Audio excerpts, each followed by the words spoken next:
of Karnataka, Om Prakash has been found dead at his residence in Bengaluru. The 68-year-old's body was found with injuries and the body was discovered in his house. This has raised suspicions of a foul play. And now we have breaking news coming in with regards to the investigation. As per sources, Om Prakash was having lunch when he was attacked. Chili powder was thrown at his face before he was stabbed with a knife multiple times.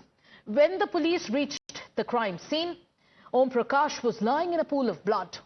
3 individuals, all believed to be family members, were present in the house when he was attacked. Om Prakash's son has filed a complaint, and that led to the filing of an F.I.R.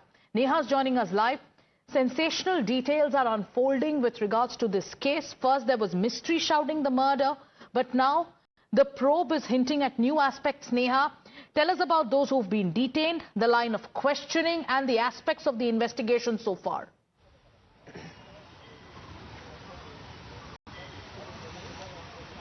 Well, yes, absolutely. In fact, we've managed to access the F.I.R. there that's been registered in this entire case, which clearly names, in fact, Pallavi, Om Prakash's wife, and also Shruti, who happens to, in fact, be Kriti, who happens to be his daughter, as well, has been named as the second accused in this case. Well, even as we're here at the St. John's mortuary right now, where, of course, his post-mortem is currently underway. We're getting more details right now through the course of the investigation as to what really happened. We're being told at this point that Om Prakash was reportedly, in fact, having lunch at the time that he was murdered, where initially chili powder was sprinkled in his eyes, and soon after, as of course he started to struggle with his vision, is when he was stabbed multiple times.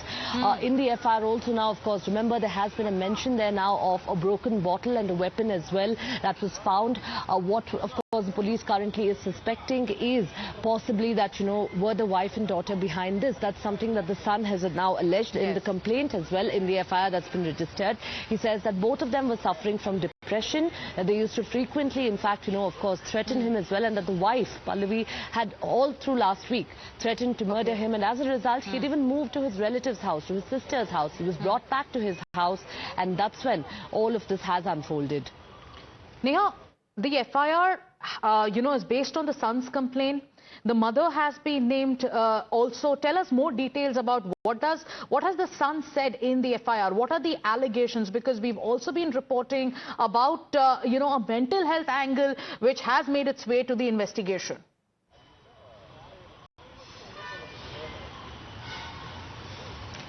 Well, absolutely. In fact, yes, in this entire matter, the son, in fact, Kartikesh Om Prakash, of course, is also visible here at the mortuary, who's currently, waiting, of course, to possibly receive the body there of his father. He had filed a complaint, and on the basis of his complaint, an FIR was registered at the HSR Layout police station in the Madiwala limits.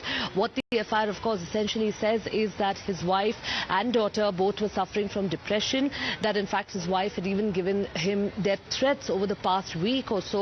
And now, of course, he says that action should be taken against them. He, in fact, has pointed the fingers now at them, saying that they were suffering from depression, that there's every reason to suspect that they could have been behind the murder, and which is why, of course, he's now gone on to ask for police action against them. He also mentions in that FIR, remember, that he was not at home when this incident took place. He was, in fact, at the Karnataka golf course, and later he received a call, and that's when, of course, he's come rushing back home only to find his father lying in a pool of blood. All right, so the former DGP's son has named his mother and his sister in the FIR. The basis of this FIR has, is now being used by the police to carry on with its investigation. Neha's reporting live. She's getting us all those details. Neha, a shocking murder. There are also some questions being raised. There is a political back and forth also that is currently underway. Once again, what has the police told you? Because everything right now is in the realm of allegations. If the son has filed a complaint which has been converted to an FIR, if the FIR names the mother and the sister, here the son is talking about the mother, being a schizophrenic, the daughter also could be responsible for the murder. How is the police looking at all these claims that have been made?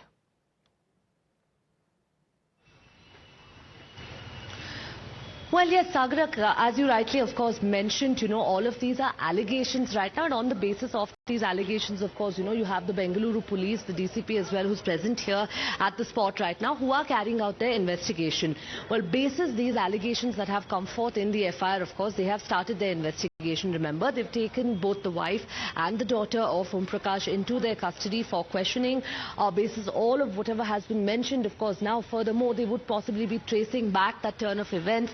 They would, understandably, of course, even be speaking with other family members, friends as well, to try and verify all of the claims that the son here has made. More importantly, of course, was this, was there any truth to, of course, the fact that one, she had mental health issues, and two, also the fact that, all of whatever has been corroborated in the form of the evidence, the weapon that was seized there, fingerprints, of course, would be picked off from those as well. We had teams of the FSL also a little while earlier at the spot collecting their evidence from there.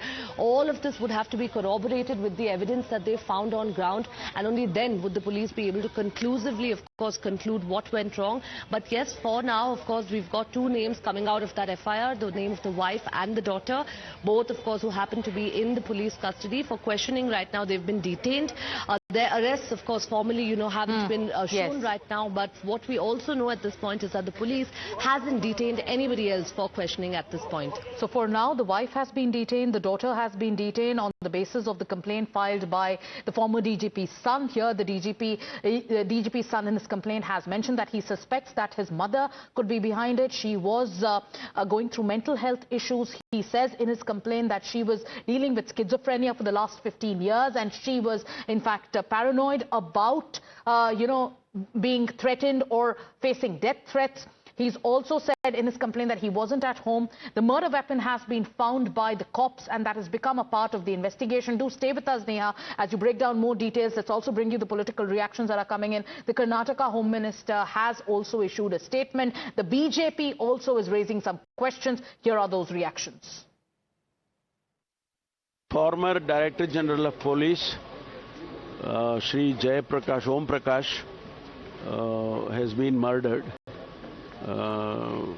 They say by his own wife, but the investigation is on.